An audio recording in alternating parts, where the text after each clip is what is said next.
Yo nací en Uruguay, viví en Argentina, viví en Chile, viví en México aquí, viví en Estados Unidos, pero ya mi formación profesional es de Israel.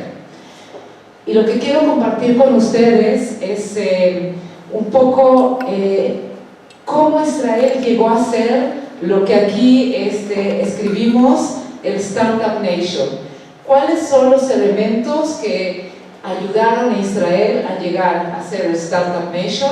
Y esto nos va a ayudar a entender un poco cómo es el mindset del emprendedor israelí. Ahora, somos pocos, algunos nos conocemos, algunos muy bien nos conocemos, otros también a multi-años ya nos conocemos. Lo que quiero es que se sientan confortables, se sientan cómodos de preguntar, de interrumpir. Es una forma también de enriquecer el contenido, ¿ok? Nada más que esto. Ok, como Norma les dijo, la empresa Noga Plus se creó, ya tiene casi 7 años, y la idea que tenemos es conectar los mercados de América Latina con la experiencia, el conocimiento y las tecnologías de Israel. Esto ya les contaron, así que paso más adelante. Lo que vamos a ver es entonces el modelo israelí de la Startup Nation. Y antes de empezar les quiero dar en breves, muy pocas palabras, lo que es el ecosistema de innovación de Israel. ¿Qué elementos tiene? A ver, esto. Tenemos universidades. Dentro de las universidades están universidades como el Technion, que está al nivel de MIT, tenemos la Universidad de Ben Gurion, que está en el sur del país. O sea, hay muchas universidades de muy alto nivel, con premios Nobel dentro de las universidades. Tenemos lo que son las incubadoras y las aceleradoras. La incubadora no es lo que uno conoce acá como la incubadora de las universidades, es otro concepto, si nos da tiempo lo voy a explicar. Tenemos las autoridades públicas que tienen un peso muy fuerte en Israel, en el apoyo a todo lo que es el emprendimiento, y han ayudado a que el emprendimiento crezca y salga adelante. Tenemos, y este es un tema muy importante que sí voy a tocar, son compañías multinacionales que vienen a Israel buscando tecnología, buscando innovación, y tenemos, aquí dice 280, hoy en día ya más de 300. Hola. Entre ellas son Microsoft, Apple, PayPal. Las más grandes están ahí en Israel, y no solo tecnológicas, sino que tenemos Nestlé, tenemos farmacéuticas, tenemos de todo tipo que están buscando esto, lo que vamos a ver, la innovación. ¿Qué tiene Israel disruptivo que ellos se pueden llevar? Tenemos también recursos, todo lo que está aquí, el tema de Venture Capital, fondos, ángeles inversionistas. Este es el tema que es el fuel, la gasolina para darle al emprendimiento. Y tenemos otro elemento que es el ejército. También vamos a hablar de eso porque tiene un papel muy importante dentro del ecosistema de Israel. Entonces, esto es el ecosistema israelí, es un tema muy importante. Estas flechas, lo que tiene Israel, y es único en su forma de interactuar, es estas relaciones que hay entre estas distintas instituciones. México tiene universidades, tiene autoridades públicas, tiene compañías. La mayoría de los elementos están en cualquier ecosistema, y nosotros vamos a tocar la mayoría de ellos, y además vamos a poner de nuestra experiencia. Pero lo que el libro trata de hacer es tratar de explicar cómo Israel fue y se creó como un foco de innovación a nivel global, a nivel mundial. Ok, vamos a empezar por datos, por una realidad. Israel, como la mayoría de los países Israel se creó hace 71 años y fue un país de desarrollo agrícola hasta alrededor de los años 90. Esto es lo que son cítricos representando la exportación agrícola, y esto es lo que es el software representando exportación de software de servicios. Ahora, ¿qué pasó con Israel hasta el año 90? Es cierto que fue un país agrícola, exportador de cítricos, pero nada más tenemos que acordarnos que Israel es desierto, que la mayoría del territorio de nosotros es desértico. Entonces, ya el hecho de exportar cítricos es un adelanto. ¿Cómo se hace para sacar naranjas de un desierto? Ahí los comienzos del desarrollo de la tecnología, de cómo pensar distinto, no empiezan en los años 90, empiezan antes, pero yo les muestro el gran cambio que hubo en los años 90. Los años 90, otra cosa que lo que llevó a este cambio es se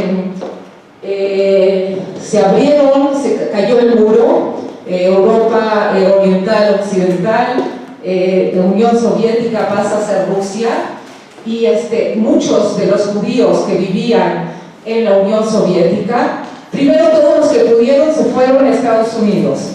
Los que no pudieron llegar a Estados Unidos se fueron a Alemania. Y los que no pudieron llegar a Alemania se vinieron a Israel. Ahora, este fenómeno es un fenómeno interesante porque éramos un país de 5,5 millones de personas en los años 90, y en una época de menos de 10 años inmigraron casi 1 millón de rusos, lo que hoy es Rusia. Esto fue un shock enorme para el país. ¿Cómo vamos a darle trabajo a 1 millón de personas en tiempo cero? ¿Y quiénes son este millón de personas? Hay científicos, hay matemáticos, hay músicos, hay doctores que literalmente estaban barriendo las calles. Acá es donde entra el gobierno, la autoridad hoy lo que se llama la autoridad de innovación, que es el área del Ministerio de Economía, decide que va a hacer programas de emprendimiento. ¿Por qué? El que no tiene trabajo es un emprendedor, es el que tiene que crear sus nuevas empresas. Y ahí es donde se empiezan a formar los primeros programas de incubación tecnológica, con un sentido muy interesante que es público-privado. Y este compuesto entre público-privado es lo que da un empuje muy fuerte a la innovación, que es lo que nos lleva a donde estamos hoy en día. Uno de los elementos. Ok, ahora quiero dar un contexto político-geográfico de lo que es Israel. Esto es, ¿sí? Ok, esto es México, vean ese puntito, esto es Israel. Ahora, este pequeño pedazo tan chico es una población, como dije, de hoy es de casi 9 millones de personas, y un área que es como una colonia de la Ciudad de México. O sea, ¿cuánto hay en la Ciudad de México? 22 millones, 20 millones. Estamos hablando de 20 millones comparados con casi 9 millones. Un área que es como una colonia, una delegación. Esto es lo que habla Israel. ¿Cuánto? 28 a 30 millones, sí. Ok, me quedé hace 10 años en 22. Ok, o sea, eso es lo que estamos comparando, el área de la Ciudad de México con lo que es todo el país, y con el nombre y los desarrollos que tenemos hoy en día en Israel, comparado a lo que pasa piensen en una delegación, la delegación Hidalgo, Naucalpan, no sé los tamaños. Eso se ha desarrollado tanta tecnología en una sola delegación. Pero ¿por qué les platico además de esta realidad? Para un poco ubicarlos, este es el mar Mediterráneo, ¿sí? Hacia aquí está Italia, España, Grecia. Este es el mar Mediterráneo. Aquí abajo tenemos Egipto, aquí Jordania, aquí Siria. No sé si alguien quiere ir a visitar Siria estos días, no es buena idea. Y aquí tenemos al Líbano. ¿Qué quiero decir con eso?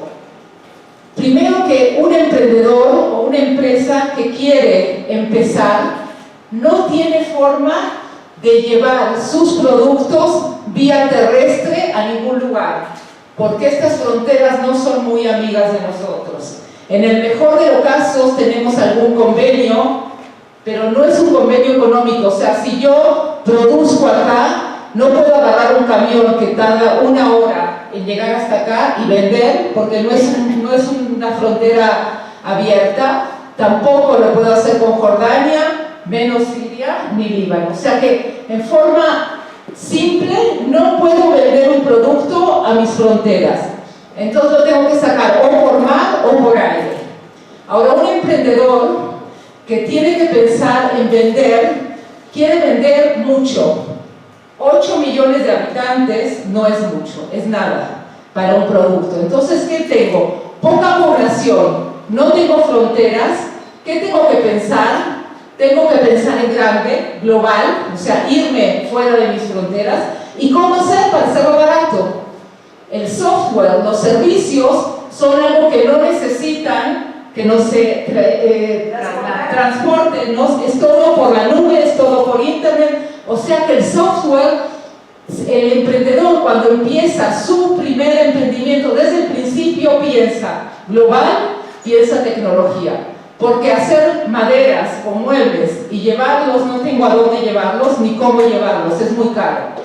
Eso es algo básico que el emprendedor israelí, por una razón geopolítica, tiene que empezar desde ahí. Y eso es algo que tenemos que tenerlo claro. Fuera de eso, y un poco más adelante vamos a hablar, es qué significa todas estas fronteras para el mindset, para la forma de pensar del israelí. Otra cosa que tenemos en Israel es una diversidad cultural, es un país de inmigrantes. El país en el 48, cuando se creó, vinieron inmigrantes de Europa, de África, de Turquía, de Irán, Irak. O sea, hay una diversidad cultural, para bien y para mal. Una de las buenas resultados, que le va a pedir a alguien que me ayude, uno de los buenos resultados es, por ejemplo, vienen inmigrantes de Estados Unidos. Estos inmigrantes que llegan de Estados Unidos llegan con un network, con una cadena de relaciones muy fuertes con el lugar donde vienen. Este network les va a servir para desarrollar los negocios más adelante, otra vez, fuera del país, no en Israel, sino fuera del país. Esta diversidad cultural también nos ayuda a ver diferencias y aprender de las diferencias. Ok, otro tema que a Israel lo diferencia y lo hace sobresalir con otros países es el nivel educativo en tecnología. Estos números, me falta educación en áreas tecnológicas y ingenieros y técnicos. La estadística dice que dentro de 10.000 personas, 140 personas en Israel son ingenieros o técnicos, en comparación relativa con lo que pasa en Europa, Japón, Alemania. O sea, en proporción a la población de Israel, hay muchos más ingenieros que lo que hay en estos países tan desarrollados como Estados Unidos, Japón y Alemania. Y con todo eso, hoy en día tenemos un déficit de ingenieros. Las universidades no dan abasto, hay tanta necesidad. ¿Se acuerdan que vimos Microsoft, Apple, todas estas empresas están buscando constantemente ingenieros y ya no hay suficientes ingenieros en Israel y tienen que traer de afuera? Está muy bien pagado, además, ingenieros están muy bien pagados. Y además, les doy un ejemplo de mi caso, que soy alguien normal dentro de la población. Mi esposo es ingeniero, mi hija es ingeniera, mi yerno es ingeniero, otro yerno es ingeniero, el nuevo que está ahora por empezar a estudiar también quiere estudiar ingeniería. Es una carrera que es interesante, hay trabajo, y les gusta, los jóvenes buscan para entrar en estas carreras. Preguntas, comentarios. Ok. Hablamos también un poco del gobierno, cuál es el papel del gobierno dentro del ecosistema de emprendimiento de Israel, y lo que el gobierno tiene muy claro de que una empresa de alta tecnología, una empresa innovadora, una empresa que va a traer una idea disruptiva, en muchos casos, no todos, pero en muchos casos empieza con la universidad, con la investigación, lo que es la investigación aplicada. Esta investigación aplicada pasa por procesos que llega a ser de la investigación, pasa por incubación, de incubación se crean las startups, la startup va a crecer, va a ser empresas que necesitan recursos de distintos lugares, sigue siendo una empresa de investigación y desarrollo, y al final lo que buscan estos nuevos desarrollos es el éxito. El éxito significa que viene uno de estos grandes monstruos, que es Google, o que es Facebook, o cualquiera de las grandes multinacionales, y las compran, las absorben. Cualquier startup de Israel, o uno le pregunta a un muchacho de 19 o de 17 años inclusive, ¿qué quiere hacer? Yo quiero hacer mi startup. ¿Para qué quieres hacer tu startup? Para que venga Google y me compre. O sea, ya está dentro del mindset del emprendedor israelí que quiere hacer algo rápido, muy bueno, y que se lo compren por mucho dinero. Ahora, esto está claro, el gobierno lo sabe, y lo que ha hecho es distintos programas a través de el ciclo de vida de una idea hasta que se vende esa idea.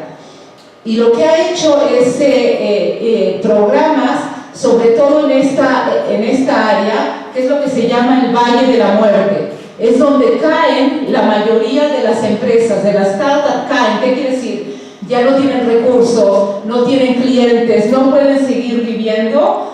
Entonces el gobierno ha creado este tipo de programas. Uno de ellos es el que mencioné antes, que son las incubadoras tecnológicas, y que ha tenido mucho éxito. Hoy en día siguen habiendo estas incubadoras tecnológicas. Hace 2 semanas se creó, salió a concurso una incubadora tecnológica en el área de food tech, tecnologías en la alimentación. Y ahí entró 2 empresas muy grandes de Israel, una es Nuba, que es la empresa de lácteos, y entran de estos consorcios como la parte privada, también inversionistas, fondos de inversión. Arcrowd es quien entró en esto, y empresas de afuera, internacionales. Entonces, tenemos el gobierno que apoya en cada una de estas etapas del desarrollo de las empresas, y aquí abajo tenemos ya lo que es la inversión privada, que está muy desarrollada en Israel en cuanto a cómo dar recursos a estas empresas que crecen. Ok. Hablamos un poco del gobierno, hablamos de educación, hablamos de diversidad cultural, hablamos del tema geopolítico, y ahora quiero tocar un tema que es básico también, y eso sí es único de Israel, que es el papel que tiene el ejército de Israel en el desarrollo de las empresas, el emprendimiento. Primero que nada, aquí en hebreo dice Tzva Haganah Israel, que la traducción es Ejército de Defensa de Israel.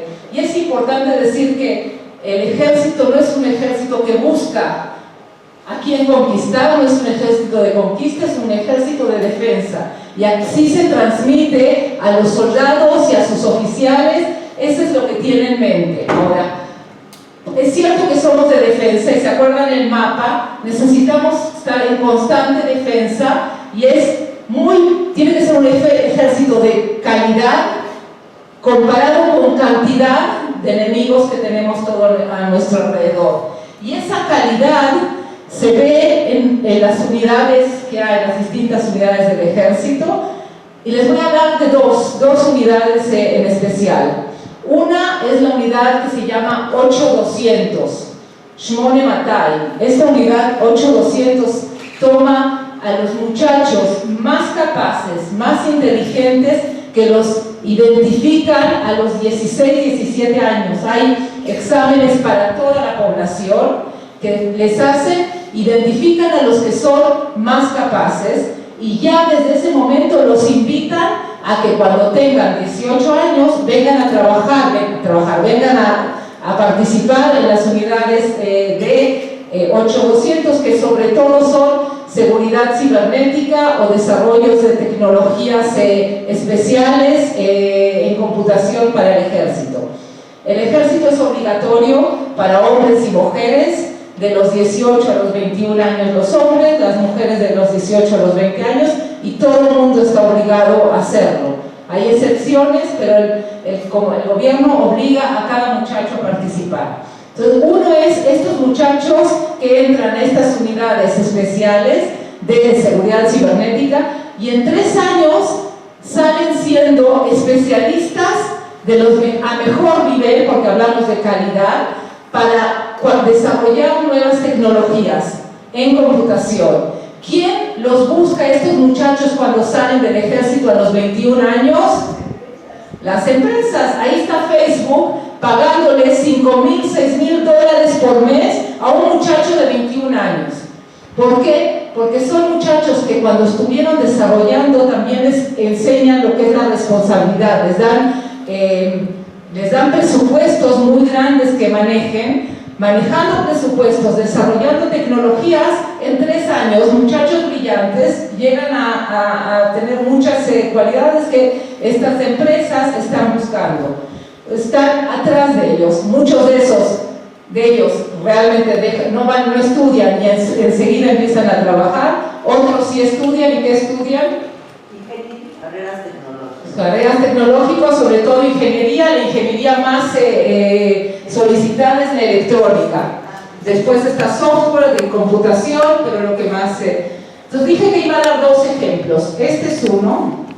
Y el segundo ejemplo es el grupo de los paracaidistas. ¿Y por qué hablo de los paracaidistas? Porque mi hijo está ahora en la unidad de paracaidistas.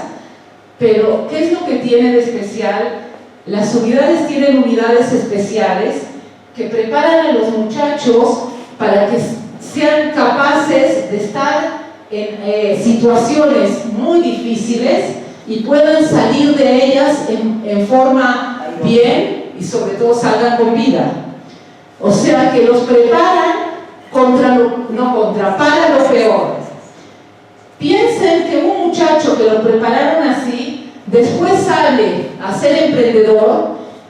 ¿Qué es para él que tenga que ahorrar o que buscar soluciones o ver cómo desarrollar su tecnología? O sea, están ya preparados mentalmente y físicamente, porque no les cuento mi hijo cómo corre con un peso de 30 kilos arriba y 40 kilómetros, que eso es lo que hacen. Ya dejo físicamente, pero eso hay que estar mentalmente preparado, y para eso los preparan. Entonces, no solo, por un lado, están las unidades especiales de desarrollos en tecnología, y por otro lado, lo que el ejército los hace vivir a estos muchachos y muchachas, después los ayuda en el emprendimiento. Y otro punto muy importante que el ejército tiene y que ayuda después al emprendedor es el trabajar en equipo. No es fácil, no es obvio, pero estos muchachos van en grupos, pequeños grupos, y uno se tiene que ayudar al otro para poder hacer mejor ejercicios, para salir adelante. Este trabajo en equipo es algo básico que se necesita cuando uno quiere crear una startup, cuando uno quiere crear un buen producto, cuando uno quiere salir adelante con una idea innovadora. Es otro elemento que el ejército ayuda. Disciplina también es cierto que es un punto básico, y que esta disciplina los ayuda después, más adelante, a llevar sus negocios totalmente. Gracias por el comentario. Ok, ahora lo que quiero darles son ejemplos de tecnologías que han sido resultados de muchachos que han estado en el ejército y cómo llegaron desde el ejército a tener soluciones para nosotros, para cada uno de nosotros. Esta se llama PillCam, es la pill como píldora, una cámara. Me imagino que muchos de ustedes la conocen. Es esa cámara, esa píldora que nosotros digerimos, la pasa por el intestino, tiene una cámara, que esa cámara lo que hace es transmite señales a un receptor, y ese receptor es el que hace el análisis de lo que ya tenemos a través del intestino, y después se desecha. Ahora, ¿qué tiene que ver esto con el ejército? La historia de los que desarrollaron, sobre todo él que la desarrolló, es que él estaba en una unidad de cohetes. Él sabía calcular muy bien cómo era la parábola o cuánta energía se necesitaba para lanzar un cohete de una punta a otra. Él terminó el ejército, estudió, se fue a trabajar unos años a Estados Unidos. En Estados Unidos tenía un vecino que también era de Israel, y el vecino era médico, y el vecino le dijo: mira, tú que vienes del ejército y que son tan inteligentes ustedes, yo soy médico y me gustaría que haya una solución que no sea tan intrusiva, porque la endoscopía es una invasiva. Necesito que, a ver si se te ocurre algo que puedes hacer. Se lo dijo, lo platicaron un par de veces. Este muchacho se quedó con el gusanito, regresó a Israel y trabajó para una empresa, la empresa más grande de Israel de armamento, se llama Rafael, y ahí también con el tema de cohetes, pero siempre le quedó: ¿qué puedo con el conocimiento que yo tengo y el que estoy ahora más adquiriendo, puedo desarrollar, que tiene que ver con lo que me dijo este amigo? Y lo que él investigó, después de también hacer estudios y tomar muy en serio el tema de cómo estábamos el intestino, lo que él entendió es qué fuerza necesitaba para que cápsula se digiera, y que en qué momentos podía transmitir, iba a tener más energía para transmitir, y en qué momentos no, a dónde tenía que llegar para transmitir mejor. O sea, usó todo su conocimiento que había adquirido desde el ejército, el lanzamiento de cohetes, para poder desarrollar esta pequeña píldora, y tuvo que esperar unos años hasta que se desarrolle una cámara de tamaño tan pequeño que se pueda introducir en la píldora. Pero estos son ejemplos de desarrollos que empiezan cuando tienen 20 y tantos años, y él al final le tardó casi 7 años en desarrollar esto. Esta empresa la compró una empresa americana, y ahora les voy a mostrar un poco en cuánto dinero y cuánto la compró. Otro tema, pero no sé si vamos a tener tiempo, lo voy a decir muy rápido, es WaterGen. Es otro desarrollo que se hizo también con conocimientos del ejército. Es cómo hacer agua del aire, cómo podemos sacar aire de agua del aire.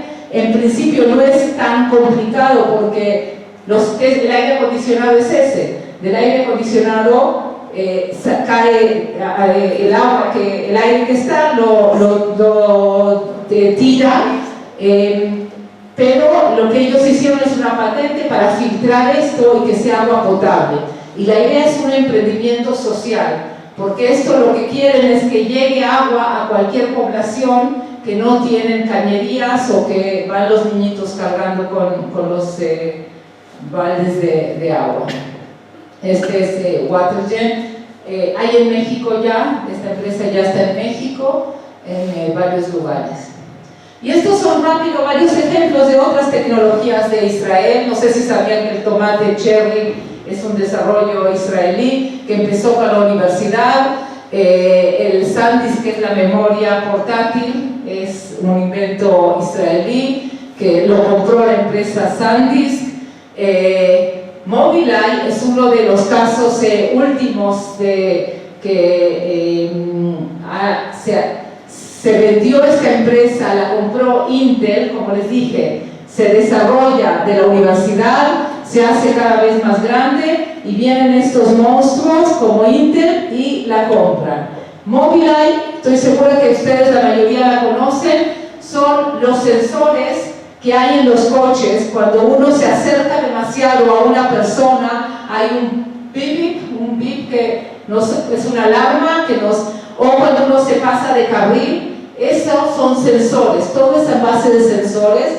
Ellos son los que ya han desarrollado coches autónomos, Mobileye. ¿Y por qué lo compró Intel? Porque Intel está teniendo problemas si sigue solo desarrollando los chips, ya tiene demasiada competencia y ahora quieren entrar todo el tema de sensores e inteligencia artificial. Esto es otro elemento que tiene que ver con el ecosistema de Israel, que está muy desarrollado, y es el ecosistema de financiamiento.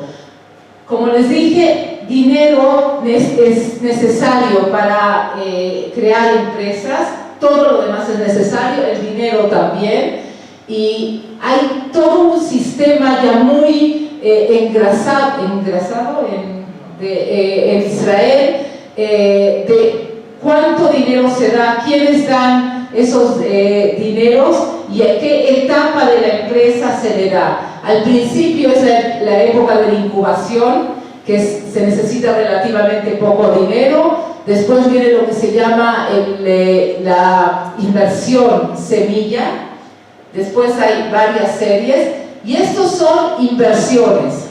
Ahora, es importante, a diferencia de lo que el gobierno, muchos de los países de América Latina, da lo que se llama fondo perdido, Israel casi no da a fondo perdido, no invierte en empresas para que ese dinero, si se acaba, no hay que regresarlo.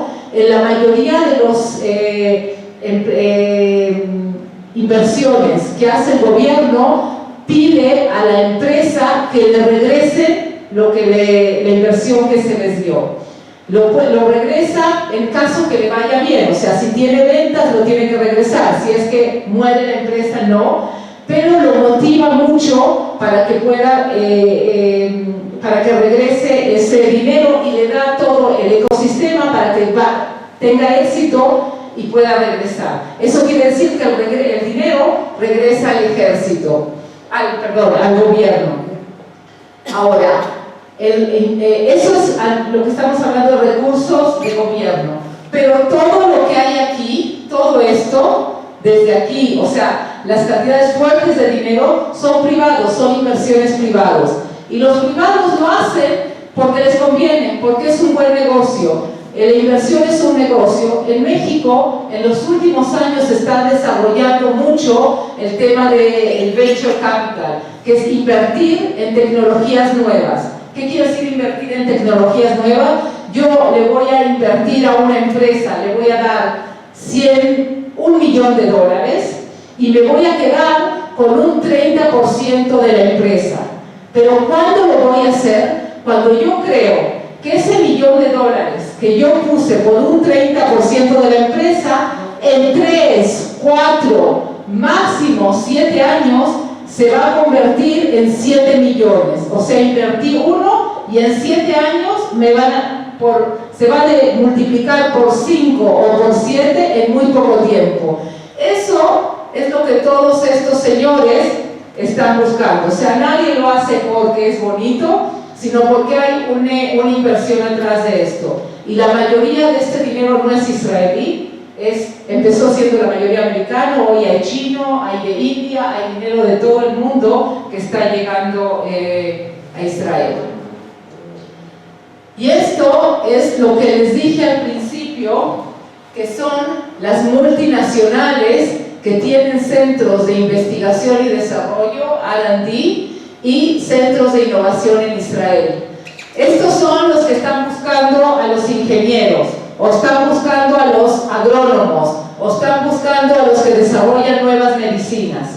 Estos todas estas empresas, Visa, Sears, Qualcomm, Coca-Cola, you name it, o sea, todas las grandes empresas están en Israel de alguna u otra manera.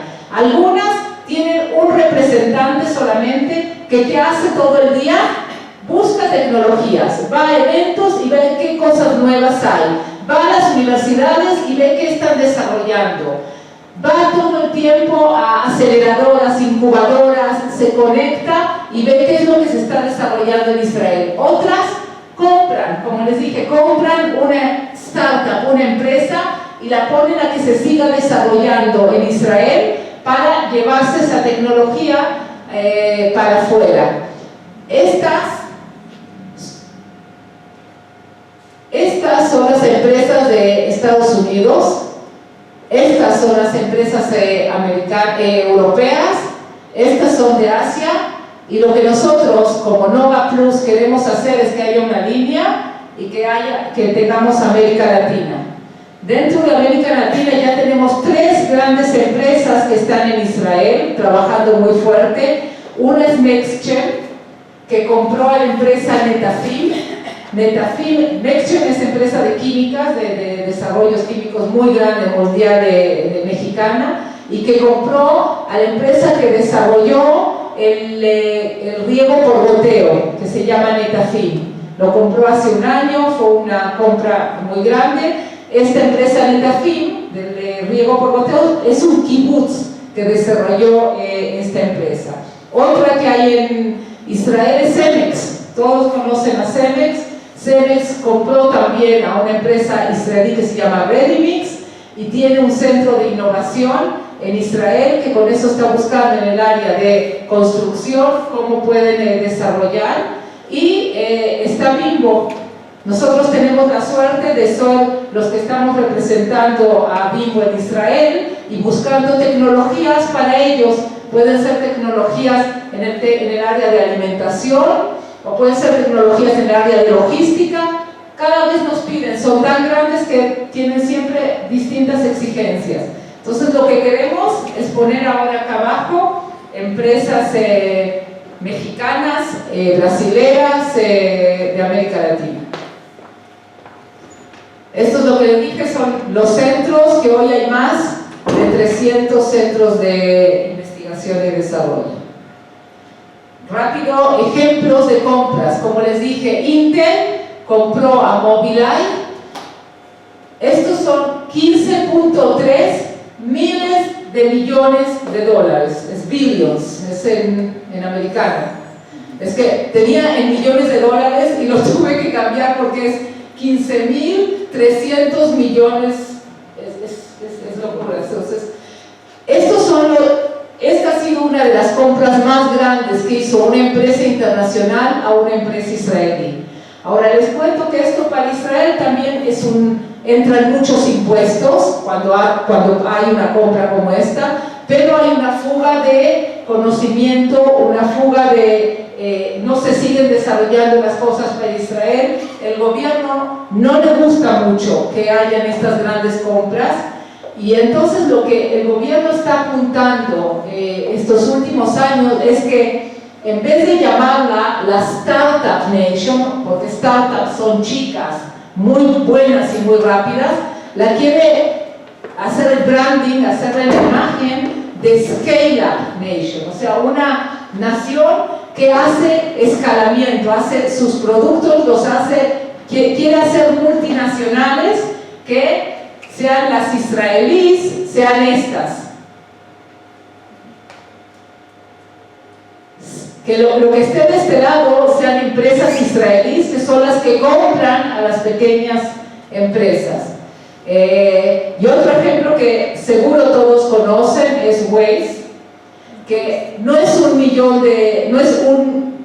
millones de dólares, un poco menos, fueron 800.000, que es lo que compró Google al Waze que hoy todos conocemos. Y también ahí hay un cuento. Primero fue Facebook que quiso comprar, Waze nos dejó, hizo un truco, y al final Google fue quien pagó más, y que se lo vendió a Waze. Pero Waze también es un caso de muchachos del ejército, 3 locos que empezaron con una idea y crearon una multinacional que hoy todo el mundo la conocemos.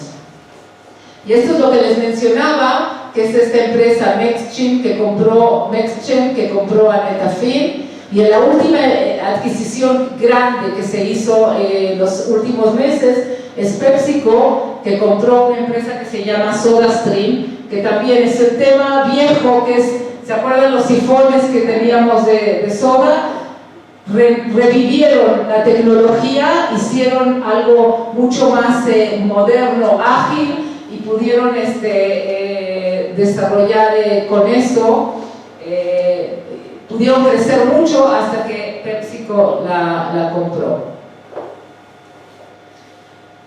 Quiero ahora tocar un tema que es no solo el tema del desarrollo tecnológico, y voy a entrar un poco en lo que es el mindset de innovación, de dónde viene y cómo trabaja la mente del emprendedor israelí. Lo que quiero decir es que los recursos no son siempre la medida del crecimiento, hay otras medidas de crecimiento, y entre ellas es tener metas muy claras, adoptar un mindset de crecimiento, y de esto voy a hablar, redefinir la relación con el emprendimiento y empoderar para sobreponer la resistencia a la innovación.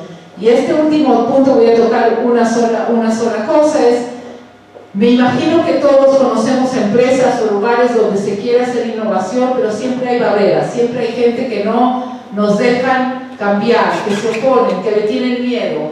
Esto es cómo podemos empoderarnos para poder sobreponer estas barreras. Y eso es básico cuando uno quiere crear innovación en una empresa.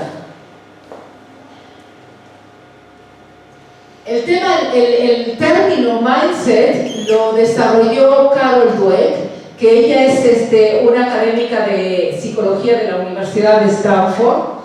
Y lo que ella hizo con estudios, y lo probó en forma concreta, empezó con estudios con niños y después fue haciéndolo también con adultos, es que todos tenemos lo que es la mentalidad fija y la mentalidad del crecimiento. Lo importante es qué relación tenemos entre una y otra. ¿Cuántos pensamos en forma de crecimiento y cuánto pensamos en forma fija, fix? Y ella nos define qué es cada una cómo se ve la mentalidad física y cómo se define la mentalidad del crecimiento. La mentalidad, y todo no tiene que ver con la capacidad, o sea, un ingeniero muy inteligente puede tener una mentalidad fija, o puede tener una mentalidad de crecimiento, o una de las dos ser más fuerte. No tiene relación directa con la capacidad intelectual de la persona. Pero lo que ella dice, cuando hay desafíos, alguien que tiene mentalidad fija, ¿qué hace? Lo evito, trato de alejarme, o sea, es algo que no me hace, y no porque no pueda hacerlo, puede ser otra vez, alguien que tiene las capacidades para tomar un desafío y llevarlo adelante, pero su carácter le dice, vamos a dejarlo a un lado. El que tiene una mentalidad de crecimiento, acepta y se atreve. Hay un desafío, lo tomo tal y como es, y a ver cómo voy a seguir adelante. Obstáculos, cómo se relaciona con obstáculos, enseguida una mentalidad fija se rinde, no, es un obstáculo, es más fuerte que yo y lo dejo. Alguien que tiene una mentalidad de crecimiento persiste con ese obstáculo. Esfuerzos, críticas, ¿qué hago cuando tengo críticas? Las ignoro. ¿Qué hace alguien con mentalidad de crecimiento? Aprende de la crítica. Y este punto es importante porque tiene que ver también con el tema cultural. Cuando yo veo éxitos de otros, lo veo como una amenaza. Él me está yendo bien, tengo que cuidarme de él, me voy a alejar, no lo voy a tocar, no voy a hacer nada, hacer algo que no tenga que ver nada con él. Pero ¿qué pasa si yo estudio lo que esa persona está haciendo y me inspira a mí para ser mejor o hacerlo distinto.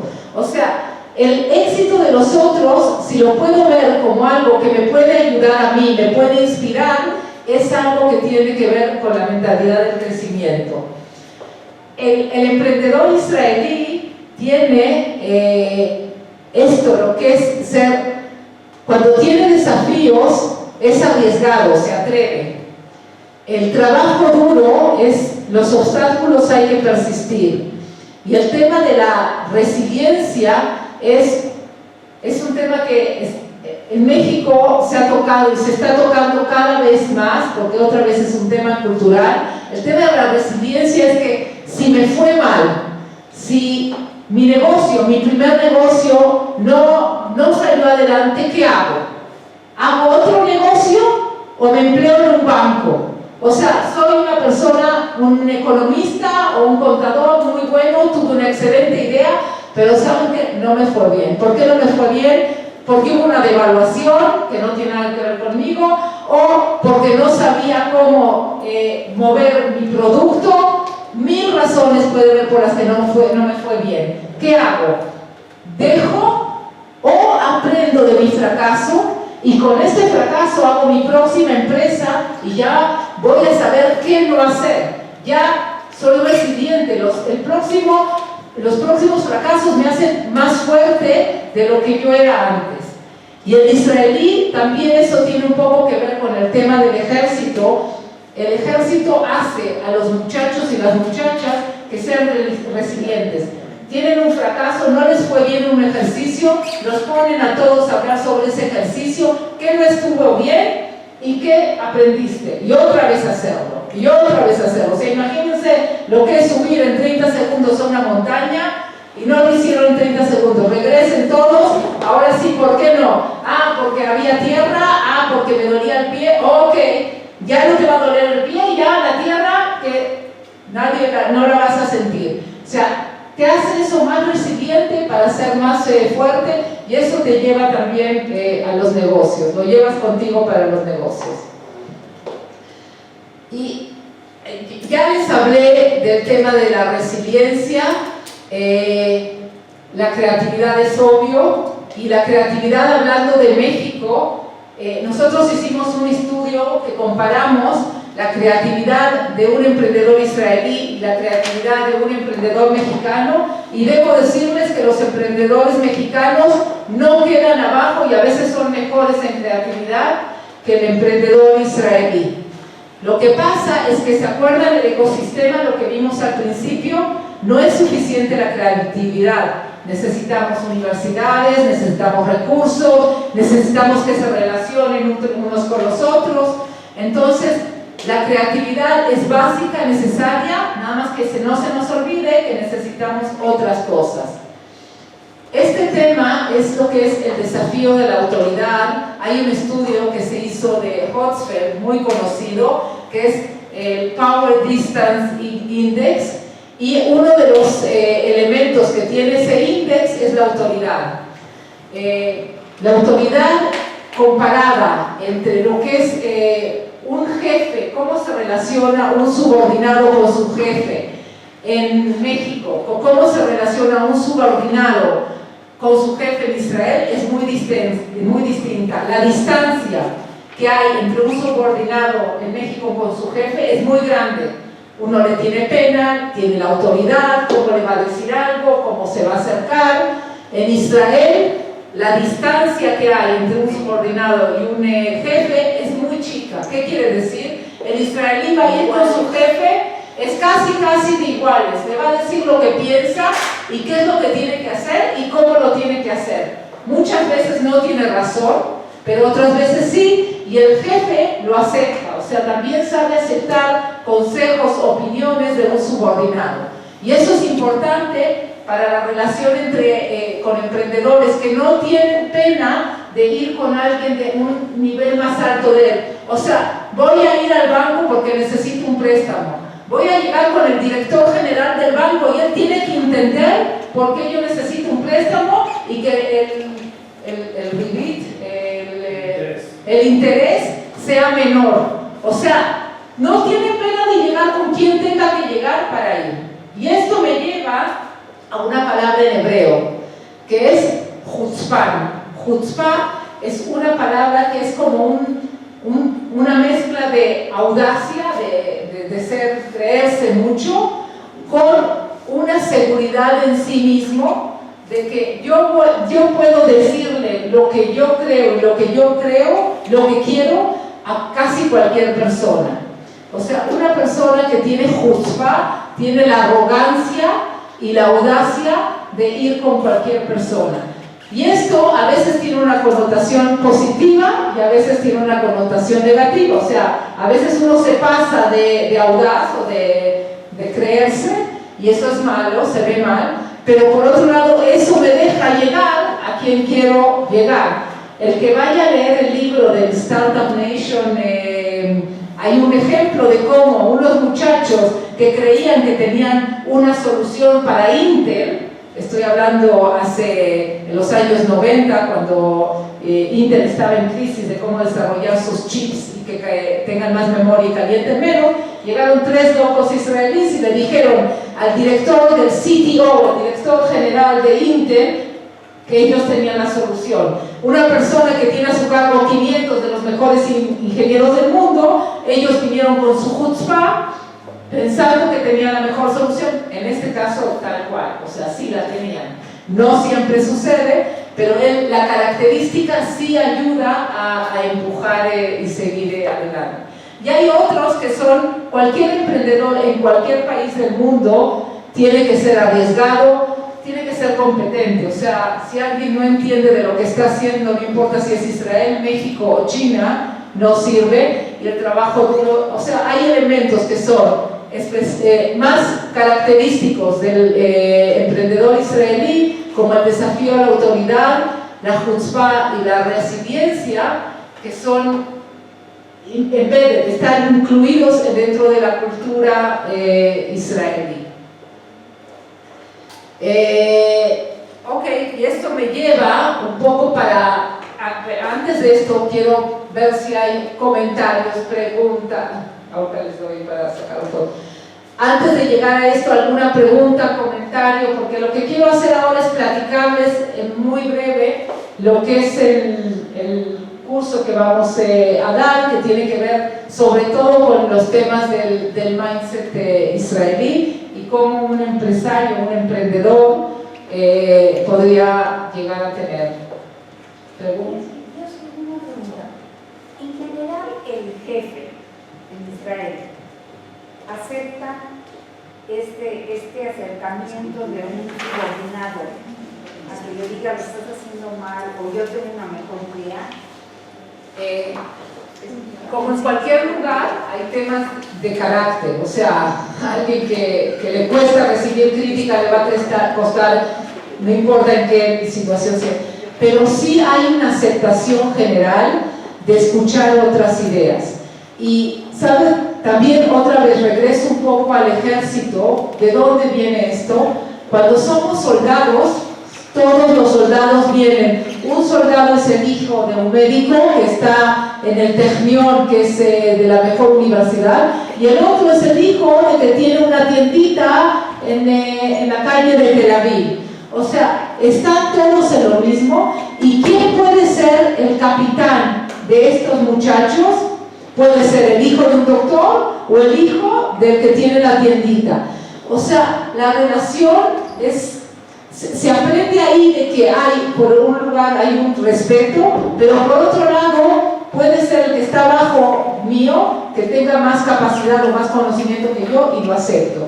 Sí hay otra cosa que se ve en la cultura, no sé los que han estado en Israel, es muy informal en el buen sentido. O sea, todos van vestidos igual, no es que hay uno con más corbata o menos corbata. Se va con jeans y se va con un t-shirt, y eso también le quita parte de la distance que hay entre el jefe y a veces el jefe está mucho peor vestido que lo que vienen los muchachos con sus camisas. O sea, sí hay... Esa distancia entre el empleado y el jefe, inclusive en el lenguaje se nota. En Israel es tú, atá, y en México tienes que hablar en tercera persona. Totalmente, o sea, es sí, está muy el tema de también cuando no les pueden dar trabajos que no sean de su, o sea, un jefe, si le va a pedir a un muchacho que es su ingeniero y le va a decir que le da un trabajo de oficina, él le va a contestar, pero no me estás pagando para eso, me estás pagando para que te haga análisis estadísticos. Y le contesta así del tú por tú. Ahora, a ver cómo lo puede poner en su lugar y decir en este momento necesito que hagas esto y ya, siéntate. Pero sí, pero el otro viene y le contesta, o sea, estamos... Sí. Ok.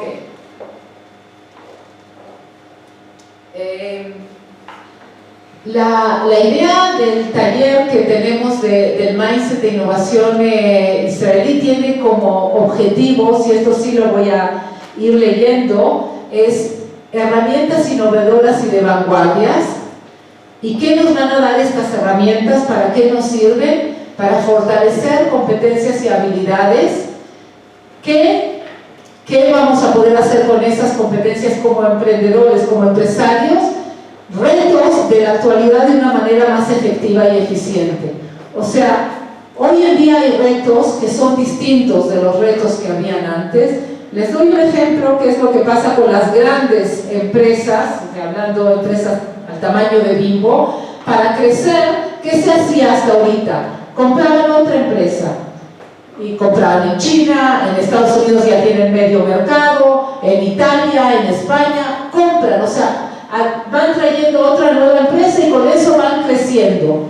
Hoy en día las grandes empresas, y también eso pasa con las medianas y chicas, están conscientes que la forma de crecimiento ya no es comprar más, sino innovar, tener soluciones que el mercado me está pidiendo. O sea, el mercado ya se aburrió de Bimbo, del pan de mesa que hace 40 años es el mismo pan, y de la tiendita de Don Pepe. Ahora tienen que estar constantemente buscando qué hacer para hacer un pan más saludable, para hacer que tenga menos azúcar. Eso es, que compren otra empresa que produce más pan, no va a hacer que los consumidores estén más contentos o compren más. O sea, que tienen que enfrentar los retos de la actualidad de una manera más efectiva y eficiente. A eso nos referimos, y nosotros vamos a dar ejemplos tanto de Bimbo, de empresas locales, y sobre todo de empresas israelíes. ¿Qué es lo que hacen para llegar a esto? ¿Cómo lo hacen? ¿Qué herramientas? ¿Qué utilizan? ¿Qué cosas hacen para trabajar rápido y muy eficiente? O sea, el tiempo de time to market es algo básico, y vamos a presentarles cómo sabemos que se hace en Israel.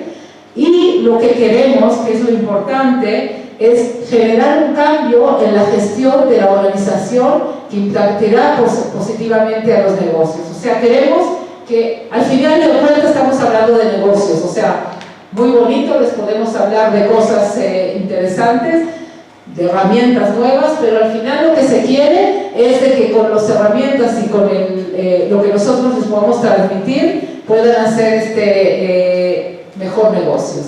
¿Y qué contiene este curso? Son 6 sesiones. Lo primero, vamos a entrar en lo que les hablamos ahora un poco del mindset israelí, estas últimas 2 slides que presentamos.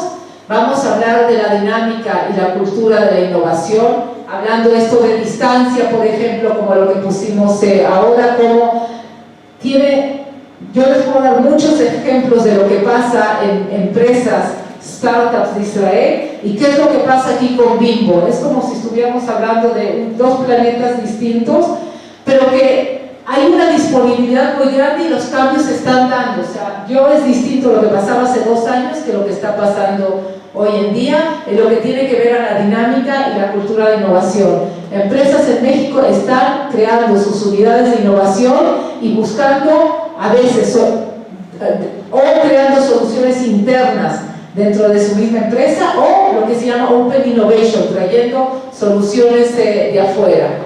Vamos a hacer cómo se generan ideas, o sea, cómo hacemos para hacer un pan distinto o cómo hacemos para hacer una mesa que sea más atractiva para los clientes. Esa es generación de ideas. Lo que es el prototipado y el most valuable product, o sea, para que sea algo rápido. ¿Qué podemos hacer? Hablar con los clientes, hacer un pequeño prototipo, rápido hablar con los clientes, y es un go o no go, o sea, ¿esto sirve o no sirve? Vamos a traer metodologías ágiles para ser más rápidos, para saber cómo podemos trabajar. Una metodología que está muy usual, conocida, es el Scrum. Y lo que también vamos a hacer es el famoso pitching. Queremos que los emprendedores o las empresas que participen sepan comunicar su idea frente o a su misma empresa, que son a sus jefes, o a inversionistas, a gente que a lo mejor va a invertir en la idea que ellos tienen, van a poner dinero.